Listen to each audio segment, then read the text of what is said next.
गणेश काजला, एक किसान। पर्यावरण शब्द जो कि प्रकृति से जुड़ा हुआ है और प्रकृति की ही देन है कि जो जीव मात्र है वो प्रकृति से जुड़ा हुआ है। प्रकृति और जीव एक दूसरे के इतने मिले जुले हैं जैसे दूध और पानी। प्रकृति के बिना जीव संभव ही नहीं है। आज हम पर्यावरण को देखते हैं तो एकदम प्रदूषित महसूस कर रहे हैं। बड़े शहरों में तो इतना प्रदूषित वातावरण बन चुका है कि लोगों को सांस लेने में भी तकलीफ़ होती है और अनेक प्रकार की बीमारियां पैदा हो रही हैं जो लाइलाज बीमारियां हैं। इसका मुख्य कारण मैं समझता हूं कि पर्यावरण का प्रदूषण होना है। तो ये क्यों, इस पर हमें ज़्यादा चिंतन और मंथन करने की ज़रूरत है। पहले पर्यावरण का मुख्य कारण है तरह तरह के परीक्षण करना, वैज्ञानिक परीक्षण करना, कल कारखाने, बड़े बड़े कारखाने और भट्टियाँ जो चलाना जिनमें कार्बन उत्सर्जन होता है।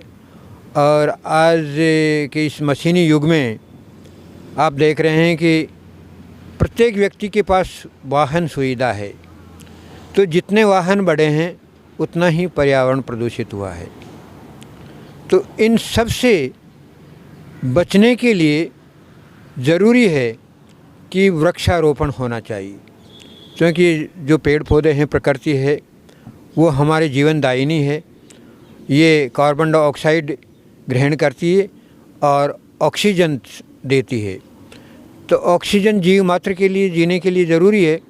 इसके लिए पेड़ पौधों का संरक्षण और पेड़ लगाओ अभियान के रूप में होना चाहिए। प्रत्येक व्यक्ति को अपने जीवन में कम से कम 21 पेड़ तो लगाने ही चाहिए और उनके लालन पालन, उनकी सुरक्षा वगैरह, ये जैसे उनकी बीमारियों से बचने के लिए पानी वगैरह की व्यवस्था, उस व्यक्ति को खुद को ता जिंदगी उस पेड़ पौधों की देखभाल करनी चाहिए।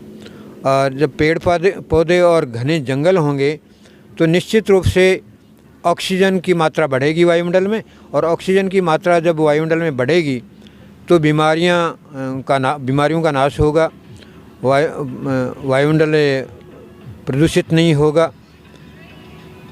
कार्बन डाइऑक्साइड को पेड़ पौधे ग्रहण करके ऑक्सीजन उत्सर्जन करेंगे और लोगों का स्वास्थ्य जो है, शुद्धता की वजह से स्वास्थ्य लाभ भी लोगों को मिलेगा। और जैसे खाद्य जिन्स हैं, खाद्य अनाज वगैरह, दालें वगैरह है, सब्जी है, दूध है, इन सब की गुणवत्ता बढ़ेगी और गुणवत्ता बढ़ेगी तो जीवन में बीमारियों का जो है डर और प्रकोप कम होगा। मैं अंत में यही कहना चाहूँगा कि लोगों को अपने जीवन में कम से कम पेड़ पौधे ज़रूर लगाना चाहिए और पेड़ पौधों की देखभाल करके पर्यावरण की शुद्धता में जो है भागीदार बनना चाहिए।